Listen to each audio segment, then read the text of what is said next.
From morning, whatever you've heard, it's been about power generation.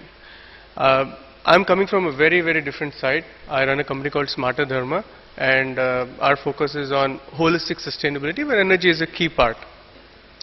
So, let me ask you one question. How many of you know that August 8th was something special? A very significant day it was a couple of weeks ago. My parents' anniversary, but other than that, there's something really specific on August 8th. It's called the Earth Overshoot Day.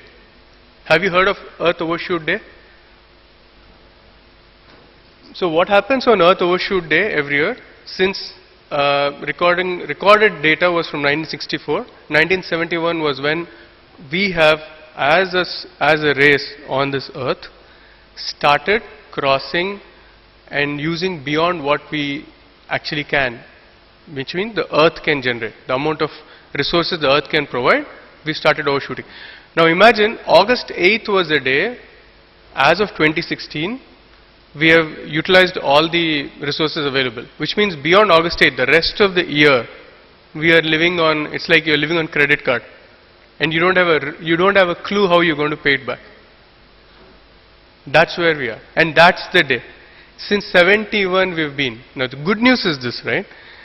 The rate of forward movement of the Earth Overshoot Day has reduced. Each year since 71, especially since 1994, the Earth Overshoot Day was moving ahead on the calendar by 3 days. In the past 8 years, it reduced from 3 days a year to 1 day a year. So we are being a little better, but we're still living way beyond our means. I always love to say it's like the credit card. You have a credit card, you have a big limit, your salary doesn't take care of it, you have no clue how you're going to pay.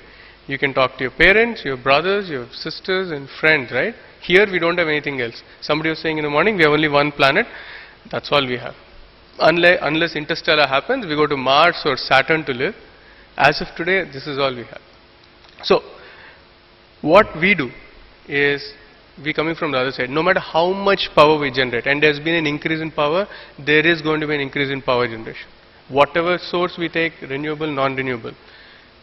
If we as a race do not know how to control consumption, it's not going to help. Now we need to generate more power, no question about it. We are also trying to say that there should be a control on how much we consume. Now there are various ways.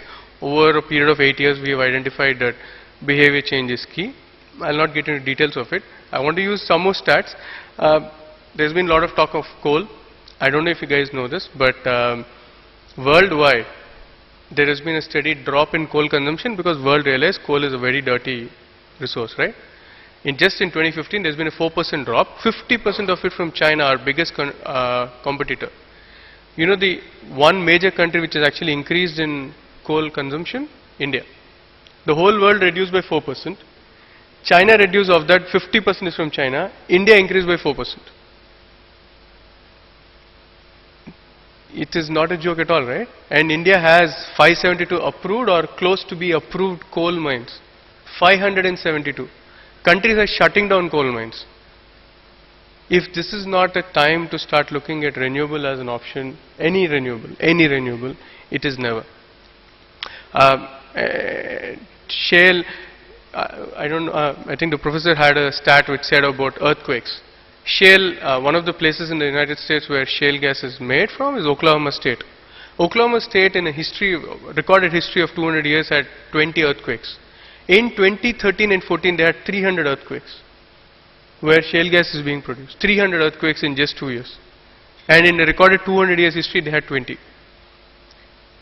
We can do whatever we want. Every technology has its own fallacy, right? Renewables is the way to go. And I can go on these stats of scaring us. Just to let you know, right? The Russians have done a research in Antarctica. They have gone 5 kilometers deep and studied the ice. The previous ice age was 12,500 years ago, right? Based on the data, if at this instant humanity is completely wiped out from the earth, we still have enough carbon in the atmosphere to create roughly 3 feet height rise in sea level by end of the century. That's going to happen. And that's where we are. That much information we have. As of today, there has never been in the history the amount of information possible about climate change. Like Mr. Shonde said, there is no doubt about it. Now we are at a point where human activity is causing climate change. And here's the other thing, right? Every year, close to 7% species go extinct. From bacteria to plants to species, right? Humans are going to go one day. Earth's been there for 3.5 billion years, it will be there another 3.5 billion years. We are the ones who will go one day. This is the most selfish act we can ever do. We are saving our own species. Survival we're talking about. So I just want to get into one specific thing which we do, then we should get into the panel discussion. Like I said, we work on the other side of it, and we work on a holistic sustainability. One area we work on is we do not generate power, but we help our customers, our clients, think of various ways of power, water efficiency, waste management, everything, right? And we connect all these things. For some of our clients, for example, there's a huge retail chain of supermarkets. We worked out how their waste, which is about 850 kg generated every day, can be converted into energy where their entire parking lot will be lit by that energy rather than traditional electricity. So we do these kind of works. What I wanted to bring to this forum today was what are the challenges we are seeing from the consumer's point of view, especially from the solar front. And solar rooftop is a huge potential. India, the numbers are saying that India has a potential today to generate solar rooftop of 352 GWP, right? But we are not even generating 100. And why? There are various things we see from our clients, from our experience of about 8 years. What we are seeing is, we are seeing the biggest problem is with awareness. And I actually want to say consumers' challenge is because consumers, especially SMEs, right? SMEs are not willing to look at beyond 3 to 5 years of ROI. And no matter what solar way you do, unless you're doing, generating in solar parks at a rooftop level, 3 to 5 years is a tough thing. So what do? Of course, it's awareness, challenges. If they are understanding the whole price they are paying to the power, I think ROI will make sense. Today they don't pay for what happens to the coal. They don't pay for what happens when diesel is burnt, right? All this is also part of the price. If that is added into the price of your power of solar, the cost of solar suddenly will become a lot more palatable. And that's one of the things we are seeing on the ground. The other thing we see on the ground is the government has a subsidy model, right?